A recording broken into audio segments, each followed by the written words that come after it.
Добрый день, меня зовут Инна, я с Карачаево-Черкесской республики, мне 21 год. Я студентка 4-го курса, а также я журналист единственной в мире газеты, выходящей на абазинском языке. Наша газета называется Абазашта. Наш язык, абазинский, он является одним из сложных языков мира. Вот начинается ваше утро с противного звука будильника, с крепкого кофе, а может с поиска мобильного телефона, а вот наше утро начинается с поиска информации.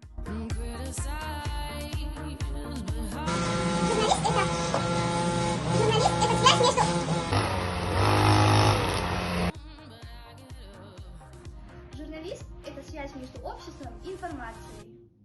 Я очень хочу попасть на Тавриду, потому что именно здесь я смогу получить незабываемый опыт, познакомиться с огромным количеством талантливых людей, принять участие в ярких профессиональных мастер-классах, зарядиться этой бешеной энергией Тавриды.